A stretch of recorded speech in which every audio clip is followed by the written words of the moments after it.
السلام علیکم ورحمۃ اللہ وبرکاتہ۔ وعلیکم السلام ورحمۃ اللہ وبرکاتہ۔ محترم ناظرین و سامعین، آج ہمارے درمیان ہماری اس ملاقات میں موجود ہیں دارالعلوم ندوۃ العلماء لکھنؤ کی مشہور و معروف شاخ محض سیدنا ابی بکر صدیق مہپت مئو کے موقر استاذ مربی الاصلاح مولانا محمد امتیاز صاحب ندوی دامت برکاتہم۔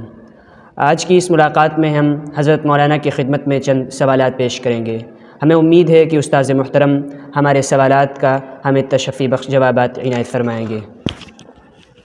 تو سب سے پہلا جو استاذ محترم سے ہمارا سوال ہے وہ یہ ہے کہ استاذ محترم ہمارے سامنے مختصراً اپنا تعارف پیش کریں۔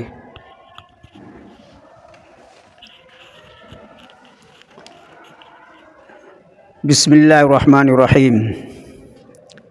میں صوبہ بہار کے ضلع گریڈی میں ایک چھوٹا گاؤں ہے جس کے چاروں طرف غیر مسلموں کی بستیاں قائم ہے، میں اسی گاؤں کا رہنے والا ہوں۔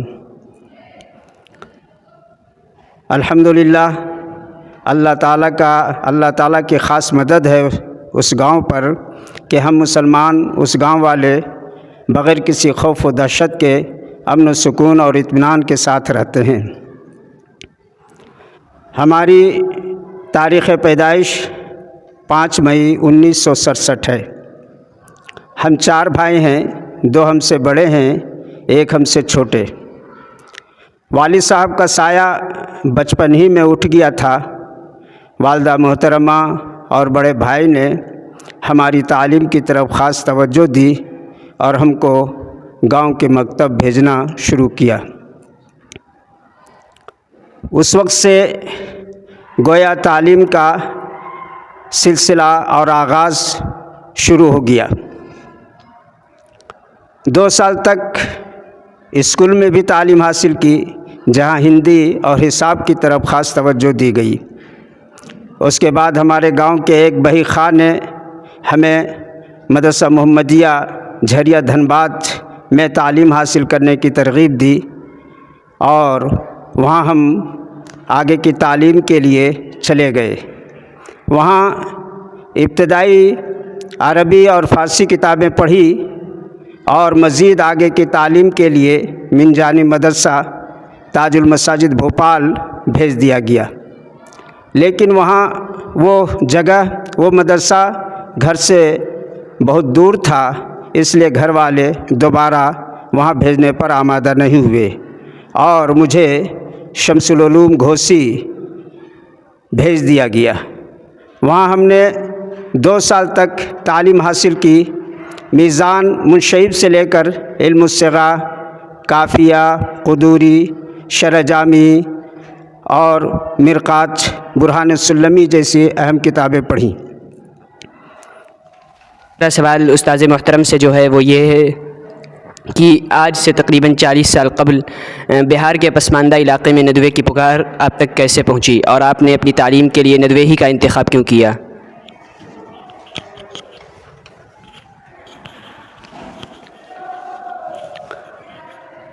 آج سے 50 سال پہلے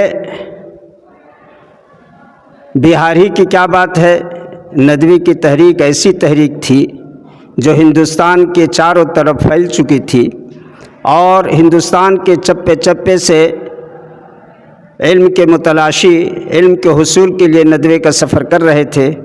انہی میں سے جھریا کے ایک فخر الدین صاحب جو ندوے میں زیر تعلیم تھے اور ہمارے گاؤں کے ایک بہی خواہ شمس الدین صاحب یہ بھی ندوے میں تعلیم حاصل کر رہے تھے۔ انہی دونوں کے توسط سے مجھے ندوے آنے کی جو ہے خواہش ہوئی۔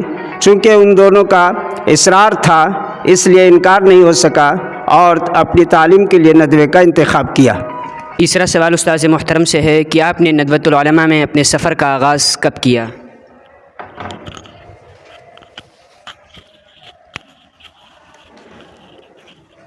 تقریباً یہ 1983 کا واقعہ ہے جب میں اور میرا داخلہ ندوے میں عالیہ اولیٰ میں ہوا، اس لیے کہ اس سے پہلے شمس العلوم گھوسی میں نے اہم کتابیں میزان و منشعب، نحو و صرف، کی کتابیں اور اسی طریقے سے فقہ کی کتابیں میں نے اور اسی طریقے سے منطق اور فلسفے کی کتابیں پڑھ لی تھی، اس لیے میرا داخلہ عالیہ اولیٰ میں ہوا۔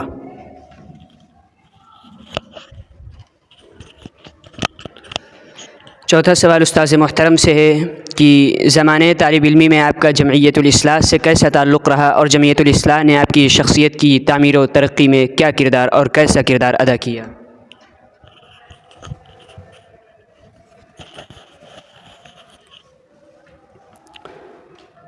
ندوی کی جمعیت الاصلاح سے میرا تعلق اس طور پر ہمیشہ رہا کہ وہاں کے تمام جلسوں میں اور تمام پروگراموں میں شریک ہوتا رہا، خاص طور سے بزم خطابت اور بدبازی جیسے جلسوں میں شریک رہا، خواہ مساہم کی حیثیت سے یا سامع کی حیثیت سے۔ اور آپ کو معلوم ہونا چاہیے کہ جمعیت الاصلاح یقیناً ایک فعال اسٹیج ہے اور انسان کی شخصیت سازی میں جمعیت الاصلاح ایک اہم رول ادا کرتی ہے۔ یہ ہر ایک کے ساتھ ہوتا ہے جو اس سے منسلک رہتا ہے۔ جمعیت الاصلاح کے پروگراموں میں حصہ لینے کے ساتھ ساتھ میں نے وہاں کی کتابوں سے فائدہ اٹھایا، اور جمعیت الاصلاح سے میری ذات پر جو اثر پڑا وہ یہ کہ تقریری میدان میں ابھر کر کے تقریری میدان میں تقریر کرنے کا سلیقہ اور بے خوفی پیدا ہوئی۔ اس کے ساتھ ساتھ جمعیت الاصلاح سے مطالعے کی ترغیب حاصل ہوئی۔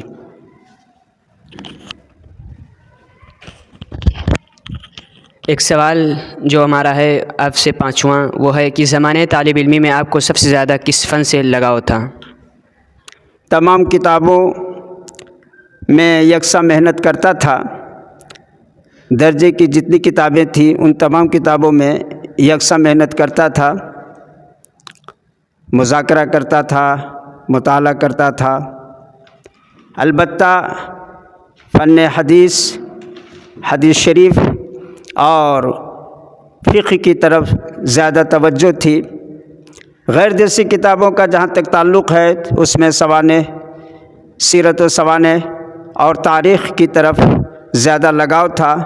حضرت مولانا علی میاں صاحب رحمۃ اللہ علیہ کی کتابوں کو زیادہ پڑھتا تھا جو سیرت اور تاریخ سے متعلق ہوتی تھی، بلکہ ان کتابوں کو خود خریدنے کی کوشش کرتا اور ان کتابوں کا مطالعہ کرتا تھا۔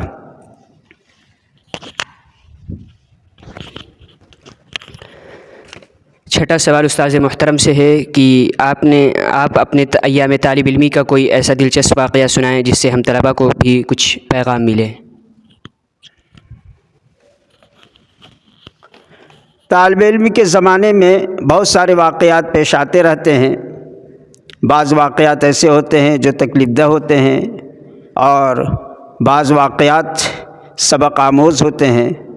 انہی میں ایک واقعہ آج میں آپ کو سنانا چاہتا ہوں جو مجھ سے متعلق ہے کہ ایک مرتبہ ندوے میں ظہر کی نماز کے بعد ندوے کی مسجد سے میں نکل رہا تھا کہ وہاں کے ندوے کے محتمم صاحب محب اللہ لاری صاحب نے میرا ہاتھ پکڑ لیا ندوے کے گیٹ پر اور مجھ سے پوچھا کہ فلاں لڑکے کو جانتے ہو؟ لڑکے کا نام لے کر کے پوچھا، فلاں لڑکے کا نام جانتے ہو؟ میں نے کہا نہیں۔ آپ اندازہ لگائیے بڑوں کی بڑے پن کی اور ان کے اخلاق و کردار کی بلندی کتنی ہوتی ہے اور کس قدر وہ اخلاقی بلندیوں پر ہوتے ہیں کہ وہ یہ لفظ سن کر مسکرائے اور مجھ سے کہا نئے ہو۔ آپ اس سے اندازہ لگایا جا سکتا ہے کہ ہمارے محتمم صاحب رحمۃ اللہ علیہ کس قدر اپنے چھوٹوں پر شفقت کرتے تھے کہ مزید اس کے ایک لفظ بھی نہیں کہا۔